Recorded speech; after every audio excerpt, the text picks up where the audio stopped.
Hey gang, quick little follow-up on the old Toro 2-cycle GTS. Got the little Mikuni carburetor off there, and I've already finished going through it, but I'm going to show you what I did. Just for an FYI, first off, you got to clean out your sediment bowl, especially if something's been sitting for a long time. Now this one has the jet right here. It's a number 80 jet. Higher altitudes use a 75 jet. Number 75, but these carburetors are NLA, so you pay a premium for them. So the best thing you can do is carefully take them apart and do some cleaning to them. And this jet was completely clogged with just sludge. I think I mentioned the gas tank was empty, but there was oil in it. That oil was obviously varnish from the evaporated fuel, so I had to this is just a piece of solid core copper wire, and it's softer than your brass jets, so it's a real decent tool to use to clean out the orifices on the jets. You get this solid core in different gauges to fit your particular jet size. But anyway, the jet was clogged. There's a bunch of junk in there. The needle and seat had a slight clog in it. The hose had deteriorated on the inside. It was just like gum. So I had to do a lot of cleaning here to the inlet port. And the carburetor orients this way on the engine, just like that.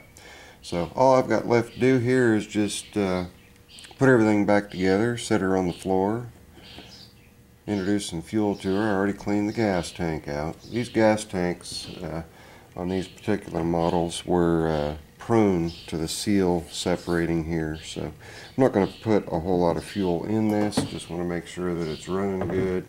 I got the fuel line replaced and cleaned out the elbow that goes into the tank. It's a interesting little jobby there, but anyway, I'll close this, and as soon as I get her buttoned back up, we'll throw her back together and see if she runs. This is Zippo. Later. Okay gang, just about got it buttoned up, but I wanted to, before I put the air breather and whatnot on, I wanted to show you a little trick on making sure that this particular carburetor, you had to take the choke linkage and the governor linkage off in order to remove the carburetor. So you want to be sure you get your governor back in the same spot that it was prior to removal of the carburetor. The best way to do that, the dark area here, that's your governor shaft going into the engine. Make a mark on it that is in line directly in the center of your governor arm here. Okay?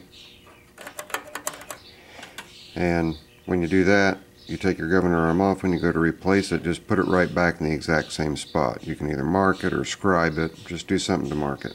So I will return. Alright, we just got her off the workbench. Let's, or work table rather. We'll push her outside and see if she'll come back to life. Set the camera down. Let's hope that, yeah, I think that ought to be in the picture. I'll make sure it is. There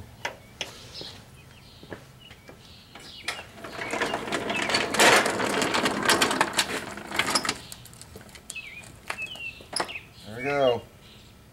Let's see if Zippo's work. Any good?